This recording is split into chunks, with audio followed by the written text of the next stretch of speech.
সুধীমণ্ডলী, স্বাগত জানাচ্ছি নিটোল tata zero আওয়ারে। সমসাময়িক বিষয় নিয়ে বৈশাখী টেলিভিশনের নিয়মিত এই আয়োজনে আজ আপনাদের সঙ্গে আছি আমি সাইফুল ইসলাম। দর্শক মণ্ডলী, আমরা যে মুহূর্তে জিরো আওয়ারের এই আলোচনা শুরু করছি সেটি 21শে আগস্টের প্রথম প্রহর। আপনারা জানেন যে 21শে আগস্ট বাংলাদেশের রাজনৈতিক ইতিহাসে আরেকটি কালো দিন। 2004 সালের এই দিনে রাজধানীর বঙ্গবন্ধু এভিনিউয়ে আওয়ামী লীগের সন্ত্রাস বিরোধী সমাবেশে জঘন্যতম বর্বরতম গ্রেনেড হামলা করা হয়েছিল, যে হামলায় মহিলা আওয়ামী লীগের সভানেত্রী আইভি রহমান সহ 24 জন নিহত হয়েছিলেন, আহত হয়েছিলেন 300-রও বেশি নেতাকর্মীদের মানব ঢাল রচনা এবং আল্লাহর রহমতে সেদিনের বিরোধী দলীয় নেতা আওয়ামী লীগ সভানেত্রী শেখ হাসিনা প্রাণে বেঁচে গিয়েছিলেন। আমরা 21শে আগস্টের প্রথম প্রহরে সেদিনের সেই বোমা হামলা, গ্রেনেড হামলায় নিহতদের শ্রদ্ধার সাথে স্মরণ করি, যারা আহত হয়ে এই এক যুগের মতো সময় স্প্লিন্টার নিয়ে আহত হয়ে পঙ্গু হয়ে জীবনযাপন করছেন, তাদের প্রতি সমবেদনা জানাই। আমরা 21শে আগস্টের গ্রেনেড হামলা পূর্বাপর অতঃপর বিষয়বস্তু নিয়ে আলোচনা করব। আলোচনার জন্য স্টুডিওতে আমার সঙ্গে যোগ দিয়েছেন দুজন বিদগ্ধ আইনজীবী, সম্মানিত ব্যক্তি। আমার বামে প্রথমে রয়েছেন ব্যারিস্টার আমিরুল ইসলাম। তাকে নতুন করে করিয়ে দেওয়ার তেমন কিছু নেই। তার একটি বড় পরিচয়, তিনি বাংলাদেশের স্বাধীনতার ঘোষণাপত্রের রচয়িতা, বাংলাদেশের প্রথম সংবিধান প্রণয়ন কমিটির অন্যতম সদস্য। তিনি জাতীয় এবং আন্তর্জাতিক অনেক সংগঠনের নেতৃত্ব দিয়েছেন, দায়িত্ব পালন করেছেন। সুপ্রিম কোর্ট আইনজীবী সমিতির সভাপতির দায়িত্ব পালন করেছেন, বার কাউন্সিলের সহসভাপতির দায়িত্ব পালন করেছেন। আমার সঙ্গে আর যোগ দিয়েছেন বাংলাদেশের সাবেক আইনমন্ত্রী অ্যাডভোকেট আব্দুল মতিন খসরু এমপি, তিনিও বিদগ্ধ আইনজীবী। আমরা আলোচনা করব 21শে আগস্টের ঘটনাবলী নিয়ে। দর্শক মণ্ডলী, আমরা এই আলোচনার শুরুতে দেখব যে 2004 সালের সেই ভয়াবহ গ্রেনেড হামলার কিছু চিত্র। আমরা সেই চিত্রটি দেখে এসে আলোচনা শুরু করব।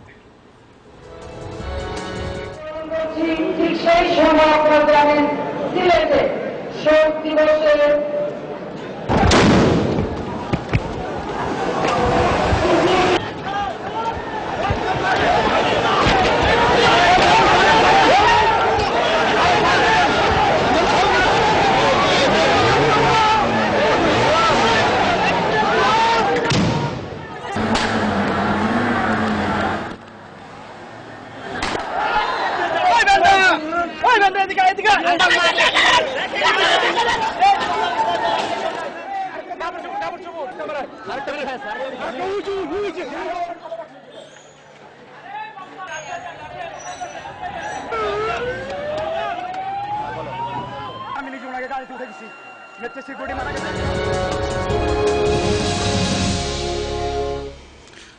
2004 সালের গ্রেনেড হামলার কিছু চিত্র আমরা দেখছিলাম। সেদিনের পুরো চিত্র এটি নয়, সেই ঘটনা ছিল আরও ভয়াবহ। যারা সেই ঘটনার প্রত্যক্ষদর্শী, যারা সেখানে ছিলেন, তারা এখনও সেই ঘটনায় প্রসঙ্গ উঠলে শিউরে ওঠেন। ব্যারিস্টার আমিরুল ইসলাম, এই ঘটনার পরপরই তখন সুপ্রিম কোর্ট আইনজীবী সমিতি নেতৃত্বে একটি তদন্ত কমিটি হয়েছিল, যে কমিটির অন্যতম সদস্য ছিলেন আপনি। আমরা বিস্তারিত আলোচনা করব। তবে এই যে হামলা, যেটি বাংলাদেশের ইতিহাসে, রাজনৈতিক ইতিহাসে কোনো রাজনৈতিক সমাবেশে এবং বাংলাদেশের একটি অন্যতম প্রধান রাজনৈতিক দল, যে দল তখনও সংসদের বিরোধী দলের আসনে আসীন এবং বিরোধী দলীয় নেতা যে সমাবেশে বক্তব্য রাখছিলেন, সেই সমাবেশটি ছিল 2004 সালে যখন দেশ জুড়ে সন্ত্রাস চলছিল, সেই সন্ত্রাসের প্রতিবাদে আয়োজিত সমাবেশ। সেই সমাবেশই আক্রান্ত হলো সন্ত্রাসের দ্বারা। আপনি সেই ঘটনার প্রেক্ষাপটটা যদি বলেন, যে এই হামলা একটি সন্ত্রাস বিরোধী সমাবেশে যে হামলাটি হয়েছে এবং গ্রেনেড হামলা, যেটি বাংলাদেশের ইতিহাসে আগে কখনো এত ব্যাপকভাবে দেখা যায়নি, এই হামলার উদ্দেশ্য, কারণ এবং আপনারা যে তদন্ত করেছিলেন সেখানে অনেক কারণ আপনারা দেখিয়েছিলেন, সুপারিশও করেছিলেন, সব মিলিয়ে এই প্রেক্ষাপট যদি বলেন। আগস্ট মাস আমরা বলি শোকের মাস। জাতির জনক বঙ্গবন্ধু শেখ মুজিবুর রহমানকেও আগস্ট মাসে হত্যা করা হয়েছিল, যেটা কদিন আগে আমরা পার করলাম, এই জাতীয় একটা শোক দিবস। ঠিক একইভাবে এই আগস্ট মাসেই কিন্তু এই জঘন্যতম একটি হত্যা পরিকল্পনা, যেটা অন্ধকূপ তৈরি করেছিল 23 নম্বর বঙ্গবন্ধু এভিনিউতে আওয়ামী লীগ অফিসের সামনে। এর যদি আপনি ব্যাকগ্রাউন্ড ফ্যাক্টসগুলো দেখেন তাহলে এটা বোঝা যাবে কিভাবে চক্রান্তটা ঘটেছিল। যে কিবরিয়া সাহেব তার কিছুদিন আগেই তাকে হত্যা করা হয়েছে গ্রেনেড মেরে সিলেটে, এবং এই সমস্ত এর প্রতিবাদেই কিন্তু এই সভাটা, এবং এই সভাটা হওয়ার কথা ছিল আপনার মুক্তাঙ্গনে, এবং সেভাবে প্রস্তুতি ছিল, এবং জাস্ট একদিন কি দুদিন আগে বলা হলো যে পারমিশন এখানে দেওয়া যাবে না, এবং অতএব তাকে ফোর্স করা হলো যে এটা বঙ্গবন্ধু শিফট করতে। দ্বিতীয় ফ্যাক্ট, আমাদের ইউজুয়ালি আওয়ামী লীগ অফিসে যখনই 23 নম্বর বঙ্গবন্ধু এভিনিউতে হয়, তখন আমরা চিরাচরিতভাবে আমাদের কিছু ভলান্টিয়ার্স থাকেন, তারা উপরে চলে যান। ওই দিন সেখানে পুলিশ এবং অন্যান্য সিকিউরিটি তারা কাউকে উপরে যেতে দিল না। অর্থাৎ আওয়ামী লীগ অফিসের উপরে আমাদের যে ভলান্টিয়ার্সরা থাকে তারা সেই জায়গায় পজিশন নিতে পারল না। তৃতীয়ত যে বিষয়টি খুব গুরুত্বের সাথে দেখা দরকার, যে যদি এই ধরনের একটি, আমি ঘটনার পূর্বে এবং পরের কথাতে আসছি, ঘটনার কথাটা আমি পরে আসছি, কারণ আমরা আইনেও কিন্তু দেখি যে ঘটনার পূর্বে কি ঘটেছিল, এই ঘটনার পরে কি ঘটেছিল, এবং সেগুলো দিয়েই আমরা যখন একটা চার্জ শিট বা চার্জ ফ্রেম করা হয় ইত্যাদি করা হয়, এগুলো খুব ওই যারা খুনি এবং যারা একটা পরিকল্পনা করেছিল তার পরিকল্পনার দাঁজটা বোঝা যায়। যে আপনার যদি একটা মোটর অ্যাক্সিডেন্টও হয়, তারপরে তো সেখানে ইমিডিয়েটলি রাশ করবে আপনার যত রকমের আছে, তারা একটা পুলিশ এসে তারা কর্ডন করে দেবে, ট্রাফিক পুলিশ থেকে শুরু করে সবাই অ্যালার্ট হয়ে যাবে, একটা অ্যাম্বুলেন্স আসবে, সেখান থেকে তাদেরকে নিয়ে যাবে, এবং ওখানে চারদিকে হলুদ ফিতা দিয়ে জায়গাটা ঘিরে দেবে যে কেউ যাতে আলামত নষ্ট করতে না পারে। এইটাই তো রেগুলার ড্রিল, এবং যারা আহত হবে তাদেরকে তাড়াতাড়ি তারা হসপিটালে নিয়ে যাওয়ার ব্যবস্থা করবে। এগুলো তো আপনার রুটিন কাজ একটা রাষ্ট্রের, একটা দেশের, এবং যেখানে এই ধরনের ঘটনা ঘটছে সেখানে কি হবে। তো এই সবগুলি কিন্তু অনুপস্থিত এইখানে, বরং উল্টোটা হয়েছে যে যখন আপনার ওখানে গ্রেনেড হামলা হলো এবং সেইখানটাতে খুব অলৌকিকভাবে জননেত্রী শেখ হাসিনা বেঁচে গেলেন, এবং সে প্রাণ রক্ষা করতে এসে যখন আইভি রহমান তিনি নিচে বসেছিলেন, তিনি যখন এসে নেত্রীকে ওখান থেকে নামাতে যাচ্ছেন, সেই জন্য একটা গুলি হলো, এবং সেখানে আইভি রহমান লুটে পড়লেন, এবং পরে তিনি খুব দারুণভাবে সাফার করেছিলেন, এবং পরে যে হাসপাতালে তার মৃত্যু হলো। এবং তারপরে আরও গ্রেনেড ওখানে পড়লো, তখন সেটাকে আচ্ছাদন করে একটা মানব বর্ম তৈরি করা হলো তাকে ঘিরে, এবং সেইভাবে উনি অলৌকিকভাবে রক্ষা পেলেন। কিন্তু স্প্লিন্টার আহত শত শত কর্মী, এখনও আমি জানি যারা অনেক নেতাকর্মী তারা এখনও তাদের শরীরে এই স্প্লিন্টার বয়ে বেড়াচ্ছেন। তারপরে যখন নেত্রী গাড়িতে উঠতে যাবেন, তো সেই সময় আর একটা ফায়ার হলো, এবং সেখানে তার দেহরক্ষী প্রাণ দিল, তারপরে উঠলেন। তো এমনভাবে করা হয়েছে, একটা অলৌকিকভাবে এই প্রত্যেকটি স্পট থেকে যেন আল্লাহ তার নিজের মানে কোনো রহমত বা তার পরিকল্পনা তাকে রক্ষা করেছেন বলে আমার মনে হয়। তারপরে যে ঘটনাটা ঘটলো, যে কোনো পুলিশ ছিল না, কোনো অ্যাম্বুলেন্স ছিল না, কোনো মেডিকেল কলেজে নেওয়ার কোনো ব্যবস্থা নাই। অতএব যারা সেখান থেকে যেতে পারলেন তারা কিভাবে যে সেখানে মেডিকেল কলেজে পৌঁছাতে পেরেছেন, কেউ পারেননি, এরকম একটি পরিস্থিতি। অনেককে আমরা সেদিন দেখেছি যে মানে কাঁধে করে নিয়ে মেডিকেল কলেজে নিয়ে যাওয়া হয়েছে। তো তাহলে পরে এই পরিস্থিতিটাতে কিন্তু এই ফ্যাক্টস, মানে the circumstances before the fact and circumstances after the fact, এই দুটোই কিন্তু প্রমাণ করে যে মিটিং ওখান থেকে বন্ধ করে তাদের 23 নম্বর বঙ্গবন্ধু এভিনিউতে নিয়ে আসা থেকে শুরু করে আমাদের ভলান্টিয়ার্সদের উপরে উঠতে না দেওয়া থেকে শুরু করে, এবং ঘটনার প্রথমে পরবর্তীতে যে ঘটনা ঘটেছে সমস্ত কিছু দেখা গেল। এতগুলো লোক তারা উপরে উল্টো দিকে তারা ছাদে উঠেছিল, তো ছাদে উঠলো তারা গ্রেনেড নিয়ে, এটা কি করে দেখলো না। অতএব সেখানে নিশ্চয়ই একটা হোম মিনিস্টার, তিনি কে ছিলেন তখন, ছিলেন লুৎফুজ্জামান বাবর, এখন যিনি এই মামলার অন্যতম আসামি। তো এই যে পরিকল্পনা, তো খুব পরিকল্পিত একটা বিষয়, যে ঘটনার আগে কি করা হবে, ঘটনার পরে কি করা হবে, কারা ওখানে যাবে না, যত মারা যায় তাদের জন্য সবচেয়ে বড় কাজ হবে যে মৃত্যুর সংখ্যা বাড়ানো। সমস্ত কিছু কিন্তু পরিকল্পিত একটা জায়গা থেকে হয়েছে। এবং জি, ধন্যবাদ বেশ। আমি আপনার কাছে আবার আসবো।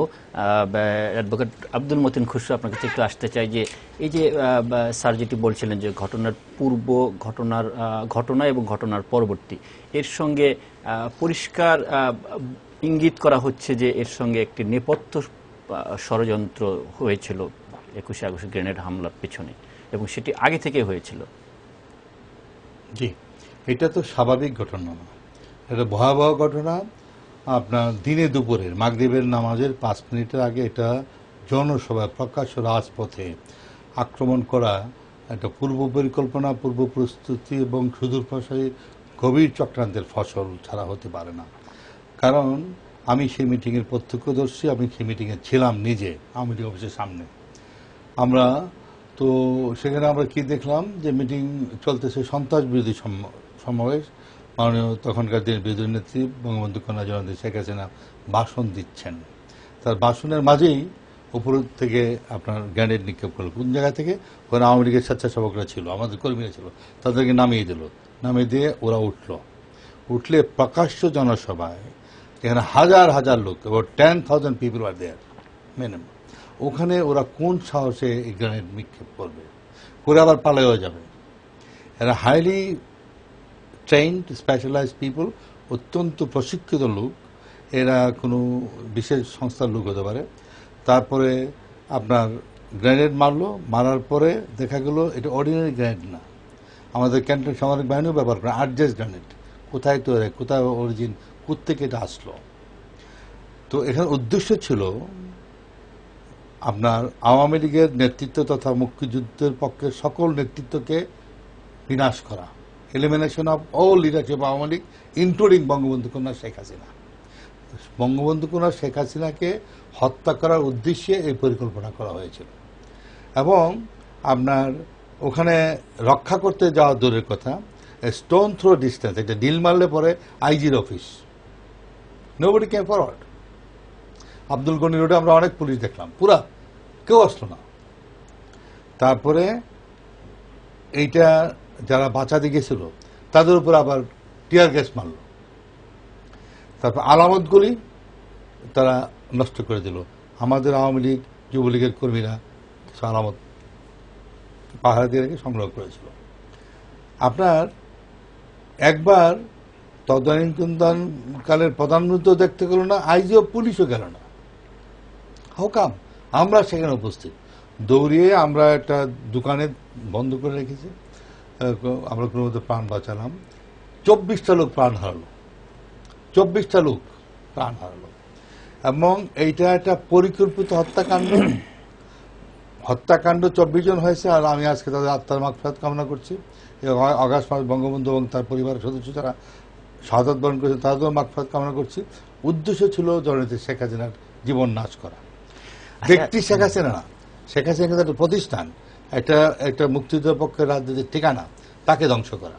আওয়ামী লীগের নেতৃত্ব, elimination of all leadership of Awami League. এবং ওই দিন যখন গ্রেনেড হামলার পরে যখন মানুষ মানে রক্তাক্ত পড়ে যাচ্ছে, কেউ পালাচ্ছে, কেউ সরে যাচ্ছে, যখন মানব ঢাল তৈরি করে আপনারা আওয়ামী লীগের নেতারা শেখ হাসিনাকে রক্ষা করেছিলেন এবং তাকে গাড়িতে তুলে দিয়েছিলেন, তারপরেও গুলি করা হয়েছিল স্যার বলেছেন।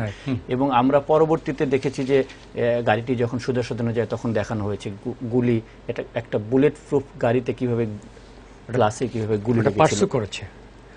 পরে যে ওখান থেকে গাড়ি চলার পরে পার্সু করেছে, তারপরে গুলি ব্যবহার করেছে। এটি মামলার অনেক কাহিনী রয়েছে, মামলার তদন্ত কিভাবে হয়েছে সেগুলো নিয়ে অনেক ঘটনা রয়েছে। আমরা হয়তো এই আজকের এই আলোচনায় একটু বলতে হবে, তখন বিএনপি ক্ষমতায় ছিল। আপনার 21/8/2014 সালে ঘটনা, 22/8/2004 সালে ঘটনা, 22/8/2004 সালে মামলা দায়ের করলো। 4 বছর পরে চার্জশিট দিল।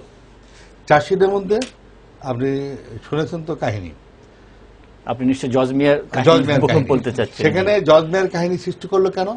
তাতে কি বোঝা যায় না এই সরকার জড়িত, বাবররা জড়িত? তো এখন তারা বাবরের এই যে আপনার তত্ত্বাবধায়ক সরকারের সময় আসার পরে চার্জশিট হয়েছে। তার আগে বিএনপি যখন ক্ষমতায় ছিল এইটাকে উল্টো খাতে কত বড় পাপাচার চিন্তা করেন, কত বড় আপনার একটা কত ভিন্ন অপরাধ, ওখানে তদন্তকে ভিন্ন খাতে প্রভাবিত করার জন্য জজ মিয়াকে যে স্বীকার করছে যে আমি করেছি। জজ মিয়ার বাড়ি থেকে পুলিশের একটা গোয়েন্দা সংস্থা থেকে মাসে মাসে তার মাকে টাকা দেওয়া হতো, যে তিনজন দিত রুহুল আমিন সহ, তারা আবার স্বীকার করলো হ্যাঁ আমরা টাকা দিতাম। তার মানে কি দিদেন গভর্নমেন্ট ওয়াজ ডাইরেক্টলি ইনভলভড। এটা চারটিখানি কথা না, কিন্তু এটা সাধারণ অফেন্স না, সাধারণ অপরাধ না, এটা একটা গ্রেভ অফেন্স। একটা রাষ্ট্রের আপনার জাতীয় নেতৃত্বকে ধ্বংস করে দেওয়ার জন্য তারা করেছিল। এটা হাওয়া ভবন জড়িত, আপনার বিএনপির বড় বড় নেতা জড়িত, ওরা ওদের বিরুদ্ধে চার্জশিট হয়েছে। এটা বলে কমান্ড রেসপন্সিবিলিটি।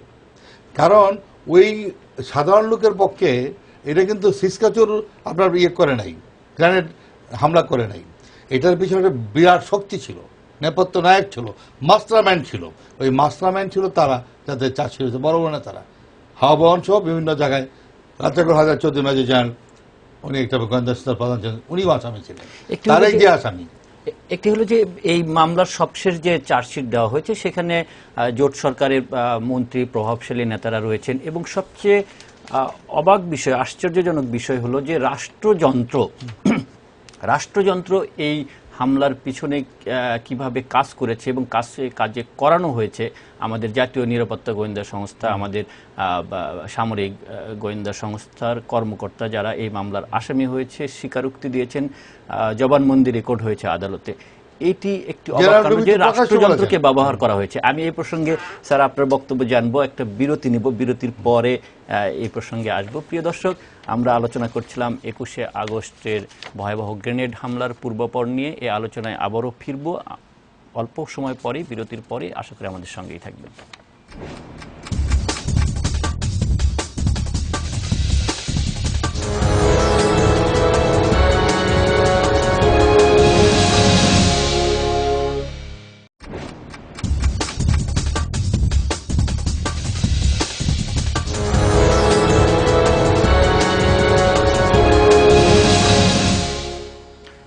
প্রিয় দর্শক, বিরতির পর আরো একবার স্বাগত জিরো আওয়ারে। আমরা আলোচনা করছিলাম 21শে আগস্টের গ্রেনেড হামলা এবং পূর্বাপর ঘটনা নিয়ে। আমাদের সঙ্গে স্টুডিওতে রয়েছেন বিদগ্ধ দুজন আইনজীবী, ব্যারিস্টার আমিরুল ইসলাম এবং সাবেক আইনমন্ত্রী অ্যাডভোকেট আব্দুল মতিন খসরু। বিরতির আগে অ্যাডভোকেট আব্দুল মতিন খসরু 21শে আগস্ট গ্রেনেড হামলার কমান্ড রেসপন্সিবিলিটির কথা বলছিলেন, এবং আমরা দেখেছি যে চার্জশিট দেওয়া হচ্ছে সেখানে তৎকালীন জোট সরকারের মন্ত্রী এবং অনেক নেতা তাদের সম্পৃক্ততা রয়েছে এবং আসামিও করা হয়েছে। তারেক রহমান, তৎকালীন স্বরাষ্ট্র প্রতিমন্ত্রী, জোট সরকারের মন্ত্রী, জামাতের নেতাদের সহ। কিন্তু এই যে মতিউর রহমান নিজামী, মুজাহিদ, তারেক রহমান, আব্দুল সালাম পিন্টু বা লুৎফুজ্জামান বাবর, তারা কি ঘটনাস্থলে গিয়ে গ্রেনেড হামলা করেছে? কেন তাদেরকে আসামি করা হয়েছে? এটার যুক্তিটা কি? যে গ্রেনেডটা যে কোত্থেকে এসছে তার চ্যানেলগুলো যদি ট্রেস করা যায় তো দেখা যাবে যে মৌলানা, যার কথা আপনি বললেন, মৌলানা তাজউদ্দিন, যিনি আব্দুল সালাম পিন্টুর ভাই, উপমন্ত্রী, তিনি এই লিঙ্কটা ছিলেন এবং এটা এসেছিল পাকিস্তান থেকে। সেটাও পাওয়া যাচ্ছে ঘটনাগুলো ট্রেস করলে। তাহলে এর সাথে শুধুমাত্র এখানকার যে সমস্ত রাষ্ট্রীয় কর্মকর্তারা ছিলেন তাদের সাথে বোধহয় পাকিস্তানের যে ইন্টেলিজেন্স এজেন্সি ISI বলা হয়, তাদের কি লিঙ্ক ছিল সেটা কিন্তু এখনও আমরা সম্পূর্ণভাবে তদন্ত করে দেখি নাই, বা সে জায়গাটা ট্রেস করা এখনো হয়নি। অথবা একটা ষড়যন্ত্রের সাথে পাকিস্তানের একটা যোগসূত্র ছিল, কারণ গ্রেনেডগুলোর সোর্সটা যেটা ট্রেস করে পাওয়া যাচ্ছে সেটা যেটা পাকিস্তান থেকে এটা আনা হয়েছিল, এই মৌলানা তাজউদ্দিন, যাকে সেফ প্যাসেজ দিয়ে দেওয়া হলো স্কেপ করার জন্য। তারপরে এই গ্রেনেডগুলো তো যে আলামত হিসাবে ছিল এবং যেগুলো অনেকগুলো কিন্তু বাস্ট হয়নি, সেগুলোকে তারা ফিউজ করে দিল, ফিউজ করে ওটাকেও নিষ্ক্রিয় করে, এবং সেটাকে আর আলামতের ভিতরে আনা হলো না। এবং এই যে সমস্ত পানি দিয়ে সমস্ত ধুয়ে মুছে ফেলে দিল, কিন্তু জাস্ট উল্টো জিনিসটা হওয়ার কথা, যে আলামতগুলো যেখানে রক্ষা করার কথা সেখানে আলামতগুলো ধ্বংস করা। এবং ওই সমস্ত জায়গাতে তো অনেক এভিডেন্স পাওয়া যেত যদি তারা খুঁজতো। এই সমস্ত লোক যারা ওখান থেকে উঠেছে গেছে, যেখানে হোটেলের উপরতলায় উঠেছে, সেখানে অনেক এভিডেন্স ছিল, সেগুলো তো তারা মোটেই পার্সু করেনি। যেটা আরেকটি বিষয়, যে এই মামলাটা এত দীর্ঘদিন দেরি হচ্ছে, তো তবুও এই সরকার আসার পর, বর্তমান সরকার, তারা এই মামলাটা শুরু করেছেন। মামলাটা অনেক সাক্ষী নিতে হচ্ছে, দীর্ঘ সময় চলছে। আশা করি এই মামলার মাধ্যমে যে একটা তাদের শাস্তি, সর্বোচ্চ শাস্তি নিশ্চিত করা, এই কাজটি করবে এবং এর উপরে আরও তদন্ত প্রত্যেকটা হেডস অব দ্য ডিভিশনস যারা আছেন, সংস্থা যারা আছেন, তাদেরও নিজেদের কিন্তু ইনভেস্টিগেশন করা দরকার যে তাদের ডিপার্টমেন্টে কোথায় কোথায় কোথায় ফল্ট ছিল।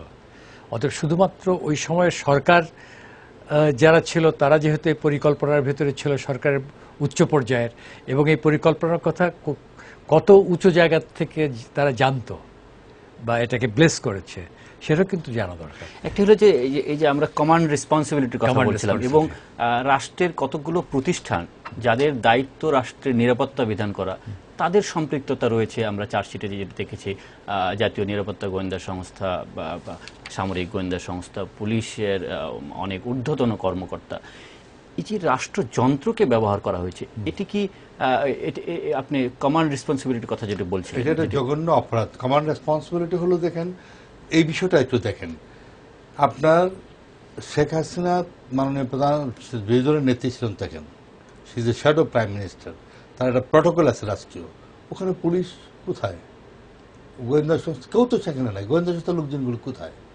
তারা কেউ তাকে প্রোটেকশন দিল না, আলামতগুলি নষ্ট করে ফেললো, দিনে দুপুরবেলা ঘটনা, পরেও গেল না, ঘটনার পরেও তো যাবে। আব্দুল গনির রোডে আমি সে পত্রিকার মিটিংয়ে ছিলাম, আব্দুল অনেক পুলিশ দেখলাম, কেউ তো গেল না।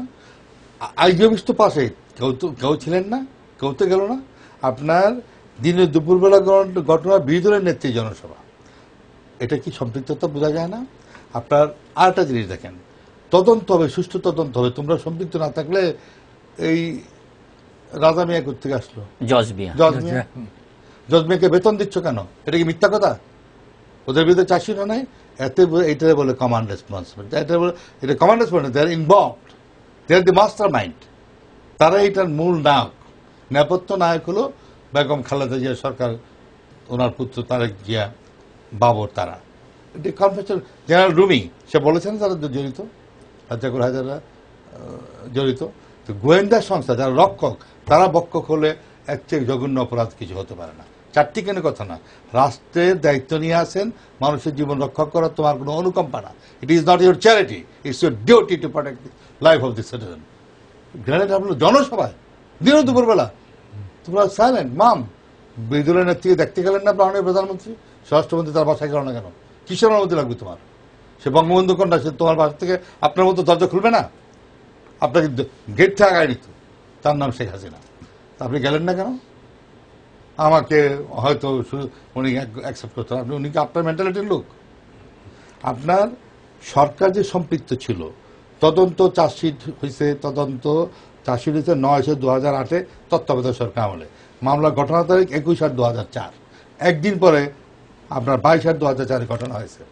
আপনার ফার্দার ইনভেস্টিগেশন হয়েছে, আমরা বলেছি 25/2009 ফার্দার ইনভেস্টিগেশনের জন্য সরকারের পক্ষ থেকে বলা হয়েছে যে আর্জেন্ট গ্রেনেডের উৎপত্তি কোথায়, কোথেকে আসতো, এটা বাজারে পাওয়া যায় না, সাধারণ পাবলিক ব্যবহার করে না, আর সাধারণ পাবলিক আর্জেন্ট গ্রেনেড মারার ট্রেনিং তাদের নাই। Who did it?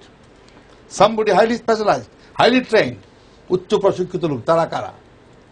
আর্মি, সেনাবাহিনী, টাইনামাইতে যারা চাকরি করছে তারা হয়তো ব্যবহার করতে পারে, পাবলিক তো ব্যবহার করে না। ওই লোকগুলি কই? এই আর্জেন্ট গ্রেনেডটা কোথেকে আসতো? তারা ইনভলভড। সেদিনকে এই ঘটনার সাথে যে অভিযুক্ত হিসেবে নাম রয়েছে তাজউদ্দিন, যার কথা বিদ্রোহ ভাই, এখন সাউথ আফ্রিকা আছে, উনি ওনাকে আনার ব্যবস্থা। ঘটনার পরপরই তো সে দেশ থেকে পালিয়ে যায়। কেন চলে গেল? আর্জেন্ট গ্রেনেডটার কথা চিন্তা করেন না। দিনে দুপুরবেলা মারলো, আলামতগুলো নষ্ট করলেন কেন? আবার আমরা সেখানে টিয়ার গ্যাস মারছো কেন? 10টা লোক যে, এই 24টা লোকের মধ্যে কাউকে যে আদা চাচাকে যে উনি আমার আত্মীয় হতো, রক্ষা করতে পারলাম না, সারা শরীর বিদীর্ণ হয়ে গেল। 2-1টা লোক তো আমরা হাসপাতালে নিয়ে যেতে পারতাম, হাসপাতালে নিতে দিল না, টিয়ার গ্যাস মারলেন। এটা কেমন করে হয়? আরেকটা জিনিস আমার কাছে খুব আশ্চর্য লাগে, সেটা হচ্ছে যে হেড অব দ্য গভর্নমেন্ট এই ধরনের একটি অবস্থাতে, যেখানে অপোজিশন লিডার উপরে প্রাণহানি করার জন্য একটা বোমা হামলা হয়েছে, ষড়যন্ত্র, এতগুলো লোক মারা গেল, আহত হলো, একটা তো প্রেস নোট তো দেওয়া সঙ্গত ছিল নাকি? না, তো সেই তার একটা অ্যাকাউন্টেবিলিটি থাকবে না কেন? তো হেড অফ দ্য গভর্নমেন্টকে অ্যাকাউন্টেবল হিসাবে তাকে পার্লামেন্টে, প্রেসে তাকে বলতে হবে যে ঘটনা কিভাবে হয়েছে না হয়েছে, আমরা কি করলাম না করলাম। তাদের অবস্থানটা পার্লামেন্টে তো আলোচনা করতে দেয় নাই, তার অবস্থানটা তারা কিন্তু ব্যাখ্যা করলেন না। এই ডিফল্টে কিন্তু থেকে যাবে। তখনকার প্রধানমন্ত্রী পরবর্তীতে বলেছিলেন যে তিনি যেতে চেয়েছিলেন, কিন্তু পরিস্থিতি যে একটি আওয়ামী লীগের অ্যাংরি সাপোর্টাররা আর্মি আছে, পুলিশ আছে, উনি যাবেন, অপ্রীতিকর পরিস্থিতির মুখোমুখি হতে পারে এই আশঙ্কায় তিনি যাবেন, এইটি বলা হয়েছে। আমি একটা মিনিট বলি, সেটা তো হচ্ছে যে স্যার একটা মিনিট যদি বলি, প্রধানমন্ত্রী দেশে যাবেন তার আগে এসএসএফ যায়, ডিসি সবাই যায়, ওখানে ছাত্রলীগ আওয়ামী লীগের কোনো থাকতেই পারবে না যে মাননীয় প্রধানমন্ত্রী আসছে বিরোধী দলের নেত্রীকে দেখা করার জন্য। 2004 সালে সেই ভয়াবহ ঘটনা এবং এখন আমরা 2015 সাল, এই 11 বছরে পা দিয়েছে। এর মধ্যে 2008 সালের নির্বাচনে আওয়ামী লীগ আবার ক্ষমতায় এসেছে এবং 2014 সালের নির্বাচনে দ্বিতীয় মেয়াদে ক্ষমতায় এসেছে, কিন্তু মামলার বিচার এখনো শেষ হয়নি। বিচার কোন অবস্থায় আছে আমরা এই প্রসঙ্গ নিয়ে আলোচনা করব। আরেকটি বিরতি নেব, বিরতির পরে এই প্রসঙ্গে আপনাদের দুজনের বক্তব্য জানবো। প্রিয় দর্শক, আমরা ফিরছি ছোট্ট একটা বিরতির পর, আশা করি আমাদের সঙ্গেই থাকবেন।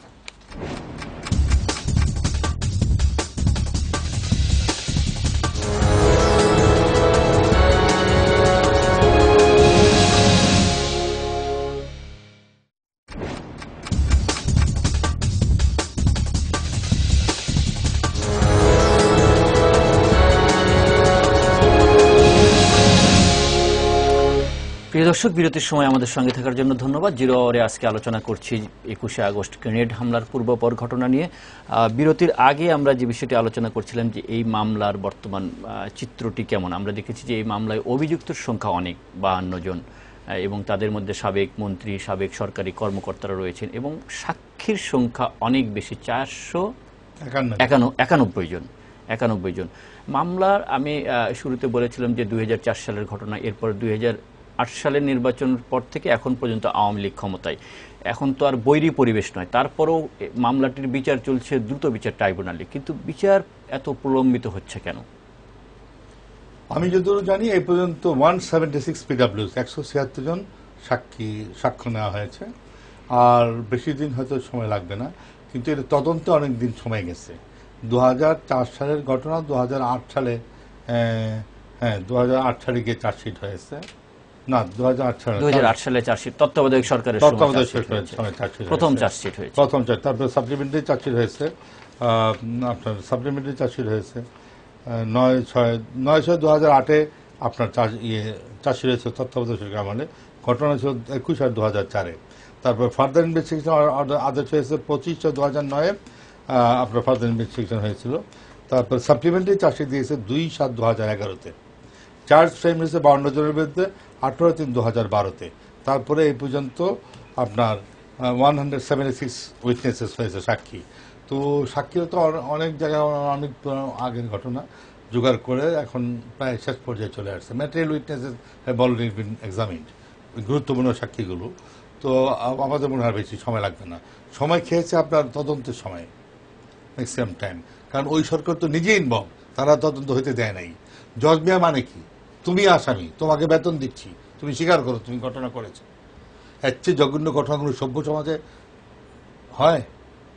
সরকার বলতেছে তোমাকে তোমার খাওয়া পড়া সব ব্যাপার আমরা বহন করবো, জীবিকা নির্বাহের, তোমাকে মাসে এত করে বেতন দেবো, তুমি স্বীকার করো তুমি ঘটনা করেছো।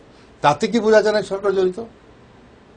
তারপর বিরোধী দলের নেত্রী সভা, একটা পুলিশ আর্মি থাকবে না, কেউ থাকবে না, কেউ নাই। তার বিরোধী দলের নেত্রী আক্রান্ত, কেউ গেলেন না, পুলিশ টুলিশ কেউ নাই ওনাকে রেস্কিউ করার জন্য। ওই পুলিশের গাড়ি কই? Police belongs to the people, not to Khaleda Zia or মাননীয় প্রধানমন্ত্রী Sheikh Hasina. Why the police didn't go? পুলিশের আইজি কারণ না প্রধানমন্ত্রী বিরোধী দলের নেত্রীকে দেখতে। এতগুলো 42টা মানুষ পড়ে আছে, দেখতে যাবা না? How they dare to? ওই দিনের আইজির বিরুদ্ধে চাষির হওয়া উচিত। Why the did not go? SP কি করলো? এত স্মার্ট সিটি এসপি কি বলে? কেউ গেল না যে, কারণ তারা যাওয়ার ক্ষমতা নেই। আমি পুলিশকে দোষী না, সরকারের ইচ্ছার বিরুদ্ধে সে কেমনে যাবে? তার তো চাকরি থাকবে না। তাদের বলা হয়েছে খুন করো, নাহলে আর্জেস গ্রেনেড তো বাজারে পাওয়া যায় না, সাধারণ পাবলিক ব্যবহার করে না, সেদিন আর্মিও ব্যবহার করতো না। এটা কোথেকে আসলো? এটার উৎপত্তি কোথায়? এখন পর্যন্ত বের করতে পারছেন না কেন? জঘন্য ঘটনা কিন্তু আজকে শেখ হাসিনার বিরুদ্ধে আক্রমণ হবে, কালকে খালেদা জিয়ার বিরুদ্ধে আক্রমণ হবে। এটা খেলা নাকি? রাষ্ট্রের দায়িত্ব এই ঘটনার জন্য পুনরাবৃত্তি আর জীবনে না ঘটে। একটি হলো যে এখন বিশ্বব্যাপী কিন্তু সন্ত্রাস এবং জঙ্গিবাদ সবচেয়ে প্রায়োরিটি এজেন্ডা। পুরো বিশ্বই সন্ত্রাস জঙ্গিবাদের বিরুদ্ধে লড়াই করছে, বাংলাদেশ তার থেকে বিচ্ছিন্ন না। কিন্তু বারবারই 21শে আগস্টের ঘটনায় সরকারের সম্পৃক্ততা প্রমাণ হচ্ছে। যখন বিশ্বব্যাপী বিশ্ব নেতারা বাংলাদেশ সহ সন্ত্রাসের বিরুদ্ধে রুখে দাঁড়াচ্ছে, তখন এরকম ঘটনা বিশ্বে এটার প্রতিক্রিয়া। এটা আমি যখন এই ঘটনাটা শুনতে পেলাম, আমি একটা কনফারেন্সে গিয়েছিলাম জার্মানিতে, ইন্টারন্যাশনাল ল অ্যাসোসিয়েশন আইএলএর। তো সেই কনফারেন্স থেকে আমি লন্ডন হয়ে তারপরে ঢাকা আসব। আমি লন্ডন এয়ারপোর্টে যখন পৌঁছেছি, তখন জাস্টিস মানিক উনি তখন লন্ডনে, তখন উনি অবশ্য বিচারক নন, উনি আমাকে রিসিভ করতে গেছিলেন এয়ারপোর্টে। এবং সেই দিনই একটা মিটিং হচ্ছিল বাংলাদেশের সার্বিক পরিস্থিতি অবস্থা নিয়ে। এটা আগে থেকে অর্গানাইজ করেছিল, আমি ওখানে বক্তৃতা দেওয়ার কথা। তো ওখানে একজন পার্লামেন্টের মেম্বার ছিলেন এবং আমাদের সমস্ত সাংবাদিক বন্ধুবান্ধব যারা সকলেই ওখানে ছিলেন, বাংলাদেশের নেতৃবৃন্দ সবাই উপস্থিত ছিলেন। তো ওইখানে আমাকে এয়ারপোর্টে খবরটি দিলেন যে এরকম ঘটনা ঘটেছে, শেখ হাসিনার উপরে আঘাত হয়েছে। আমি ওই মিটিংয়ে যে ওখান থেকে টেলিফোন করে নেত্রীর সাথে কথা বললাম, এবং তখন কিন্তু তার খুবই খারাপ অবস্থা, তার কান দিয়ে শারীরিক এবং মানসিকভাবে বিপর্যস্ত ছিলেন। কিন্তু সেখানে উনি সেই মেসেজগুলো কিন্তু দিতে পারলেন টেলিফোনে সেই মিটিংয়ে। এবং এরপরেই আমি ওখানে ইংল্যান্ডের বিভিন্ন লবিজ এর সাথে দেখা করি, পার্লামেন্টের মেম্বার এবং টনি ব্লেয়ার প্রধানমন্ত্রী, তার স্ত্রী চেরি ব্লেয়ারের সাথে আলাপ করি 10 ডাউনিং স্ট্রিটে। এবং একটা পেপার, আমি রিটেন পেপার দেই যে এই যে ঘটনাটা ঘটেছে এটা বিচ্ছিন্ন ঘটনা নয়, এর সাথে আন্তর্জাতিকভাবে এবং বিশেষ করে পাকিস্তানের একটা যোগাযোগ রয়ে গেছে। এবং যে আন্তর্জাতিক যে সন্ত্রাসী সংগঠনগুলো জোরদার হচ্ছে, এইটার কিন্তু সেটা একটা আলামত।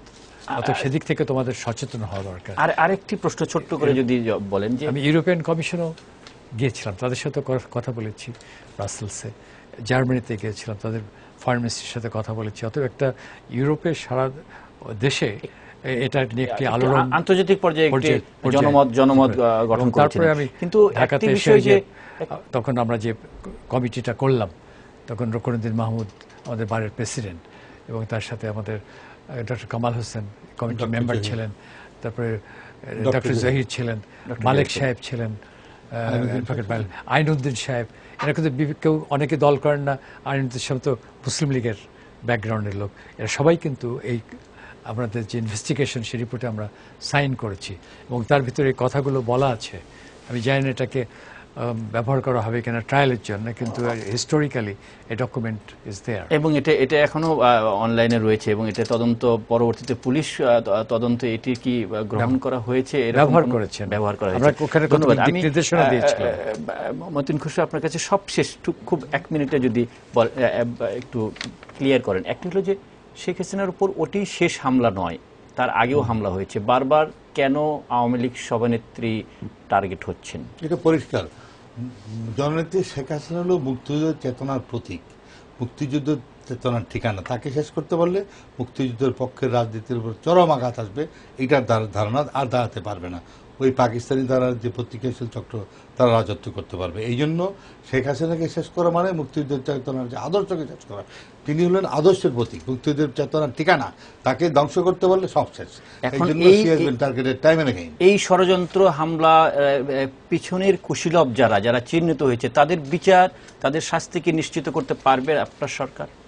পারার তো কথা, আমি তো আর মন্ত্রী না, পারার কথা। এই জন্য বিরোধী দল বারবার এই 21 মামলাটা হাইকোর্টে নিয়ে স্টে করে রেখেছে কয়েকবার, 291 দিন এটা স্টেতে ছিল। তো এখানে সরকারের পক্ষে যারা কৌশলী তাদেরকে তো আমি নিয়ন্ত্রণ করি না, তো আমি সরকারের চেষ্টা করবো বলতে পারবো আর কি। অনেক ধন্যবাদ জনাব আব্দুল মতিন খুশরু এবং ব্যারিস্টার আমিরুল ইসলাম এই মধ্যরাতে আমাদেরকে সময় দেওয়ার জন্য এবং 21শে আগস্টের উপর আলোচনায় অংশ নেওয়ার জন্য। প্রিয় দর্শক, আমরা আশা করব যে নৃশংস হত্যাকাণ্ড সংগঠিত হয়েছে 21শে আগস্ট, যা এই হত্যাকাণ্ডের প্রকৃত বিচার হবে এবং এর নেপথ্যের কুশীলব যারা তারা আইনের আওতায় এসে শাস্তি পাবে, যাতে ভবিষ্যতে বাংলাদেশে রাজনৈতিক প্রতিপক্ষকে ধ্বংস করা, নিশ্চিহ্ন করার এহেন ষড়যন্ত্র আর কখনো ঘটতে না পারে, সেই প্রত্যাশা নিয়ে আজকের এই আলোচনা এখানে শেষ করছি। আপনারা যারা এতক্ষণ আমাদের সঙ্গে ছিলেন, বৈশাখী টেলিভিশনের সঙ্গে ছিলেন, আপনাদের প্রত্যেককে অনেক অনেক ধন্যবাদ। শুভরাত্রি, ভালো থাকবেন।